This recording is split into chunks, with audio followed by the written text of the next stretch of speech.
অভ্যুত্থান কোথায় কোথায় গণ অভ্যুত্থান হয় না, কত যুগের পর যুগ পর গণ অভ্যুত্থান হয়, তাদেরকে জানার অনুরোধ জানাচ্ছি। এই গণ অভ্যুত্থানের নেতৃত্বে কারা ছিল, তাদেরকে হুঙ্কার দেন।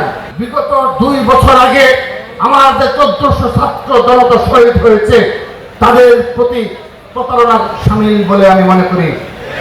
ইতিহাস পড়ে দেখার অনুরোধ জানাচ্ছি। গণ অভ্যুত্থান কোথায় কোথায় গণ অভ্যুত্থান হয় না, কত যুগের পর যুগ পর গণ অভ্যুত্থান হয়, তাদেরকে জানার অনুরোধ জানাচ্ছি। এই গণ অভ্যুত্থানের নেতৃত্বে কারা ছিল, তাদেরকে হুঙ্কার দেন। এগুলো বন্ধ করুন। এসব হুঙ্কারে আমাদের কোনো কিছু আসে যায় না। এসব হুঙ্কারে বাংলাদেশের জনগণ, বাংলাদেশের ছাত্র জনতা কেয়ার করে না। সেহেতু দয়া করে এই ধরনের বক্তব্য রেখে প্রতিনিয়ত যে আগামী সপ্তাহে আপনারা বিপ্লব ঘটাবেন, আগামী সপ্তাহে গণ অভ্যুত্থান, এসব মানে কি? এগুলো তো আপনার প্রকল্পে খুনি হাসিনা যেভাবে জুলাই আগস্ট গণ অভ্যুত্থান নিয়ে যেভাবে খুনি হাসিনার দূষণরা এখনো যেভাবে এই জুলাই আগস্টের গণ অভ্যুত্থানকে তারা বিকৃত করছে, নানাভাবে নানা অশ্লীল বক্তব্য শব্দ চয়নে তারা জুলাই আগস্ট গণ অভ্যুত্থান বিতর্কিত করতে যাচ্ছে।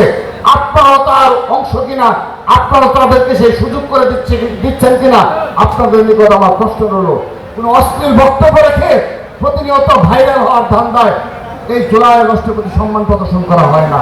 মনে রাখবেন, যদি প্রকৃত অর্থে জুলাই আগস্টের গণ অভ্যুত্থানকে ধারণ করে থাকেন, যদি সত্যিকার অর্থে ক্ষমতা না হয়ে থাকেন, যদি সত্যিকার অর্থে আপনি ফ্যাসিস্ট মানসিকতা হয়ে না থাকেন, তাহলে চলুন আমরা এক এবং ঐক্যবদ্ধ হয়ে সাম্য মানবিক ভিত্তিক বাংলাদেশ বিনির্মাণে কাঁধে কাঁধ মিলিয়ে লড়াই করি এবং চোখে চোখ রেখে আমরা সমালোচনা করব। কোনো সমস্যা নেই, আপনারা প্রতিনিয়ত সমালোচনা করবেন, কোনো সমস্যা নেই। ভুল ত্রুটির মাধ্যমে ছাত্র জনকে ঐক্যবদ্ধ করবেন, কিন্তু প্রতিনিয়ত মিথ্যাচার।